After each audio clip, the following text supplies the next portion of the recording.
add to the money that we use to fund this campaign. Thank you very much if you have. And a special thanks if you've signed postcards to the politicians. All you need to do is put your name and address on those. We will post them. We were generously donated 300 postage stamps by women in other states, and we've only used about 50. So thanks very much for filling in the postcards. My name's Anna McCormack, and I am a lifelong left-wing feminist. I founded the IWD network in 2017. I was previously involved in union activism and solidarity campaigns, and I left both when they abandoned women's rights. I have a daughter and 2 granddaughters. Initially, I'd like, on your behalf, to acknowledge that we meet on Aboriginal land that was taken by force. It has never been ceded, and I'd like us to acknowledge the love and respect that Aboriginal people have given to preserving the custodianship of this land, and to acknowledge their elders, past, present and to come. And as always, I want to acknowledge the women of the women's resistance, and we form the very latest little bit of the women's resistance, but it's been going for a long, long time. I'd also like to acknowledge all of you who've been prepared to come out and stand for women's rights. And I want to encourage all of us to work together on this issue. It's by far the most important issue that I've ever been involved in, because it removes the rights of 51% of the population plus. So what we need to do is put aside our differences, put aside ego, and work collaboratively together. I would like to list a number of the lies and misrepresentations Shannon Fentiman, the Queensland Attorney General, made in the Queensland Parliament on the 2nd of December when she introduced her sex self-ID bill, and my responses. These are the things I would say to Shannon if she were here. Lie number 1. Shannon, quote, "It is an unfortunate reality that trans and gender diverse people face much higher rates of discrimination, violence and social exclusion than their cis counterparts." End of quote. Me. No, Shannon, this is not true. As Queensland's Minister for Women and Minister for the Prevention of Domestic and Family Violence, you know very well that women face men's violence in epidemic numbers. You also know that trans people enjoy broad community acceptance. Please stop fabricating facts to suit your ideology. P.S. Women are not cis. We're just women. Lie number 2. Shannon, quote, "I have met with many trans and gender diverse people who have shared their stories." End of quote. Me. Shannon, to be honest, you ought to have added, "I have refused to meet with all women's groups who have sought to meet with me to discuss their concerns. I have also refused them access to my departmental advisors." Lie number 3.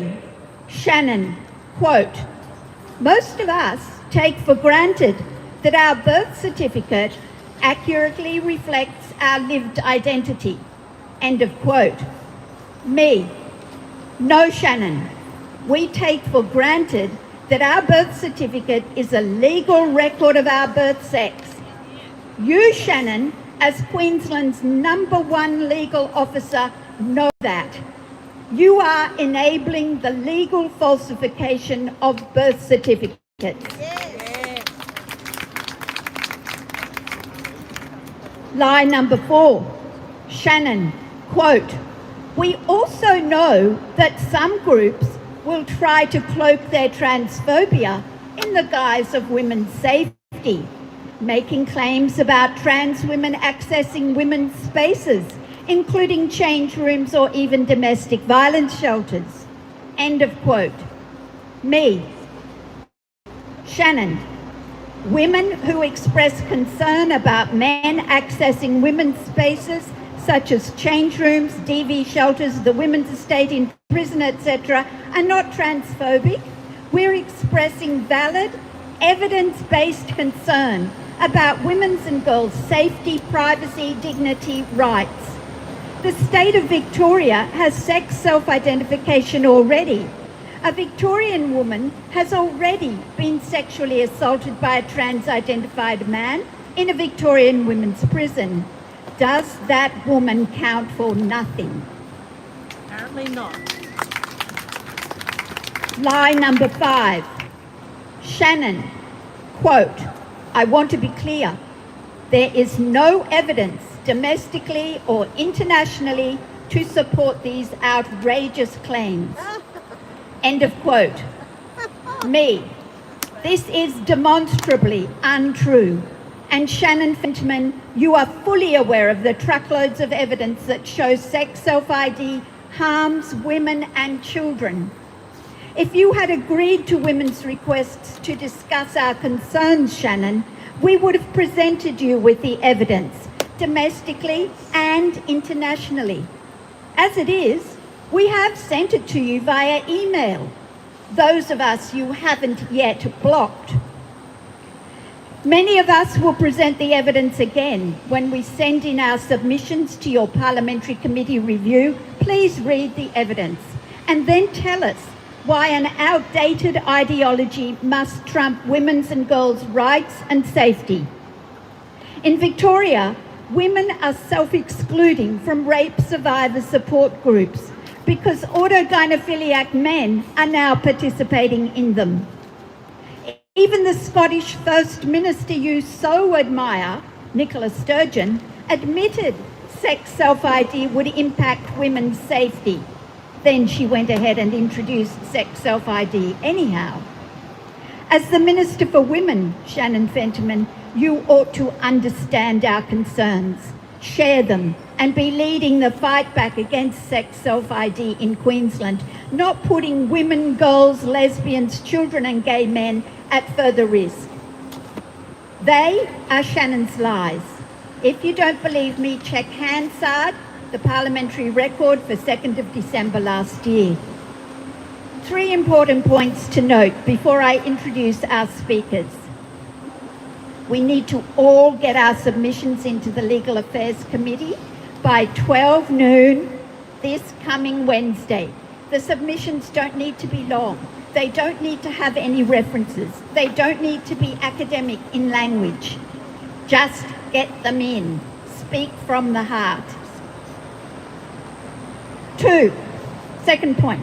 March will be an important month in Brisbane for the women's resistance. On the 3rd, 4th and 5th of March, we'll be hosting a radical feminist conference. Follow IWD Brisbane Meanjin for more detail.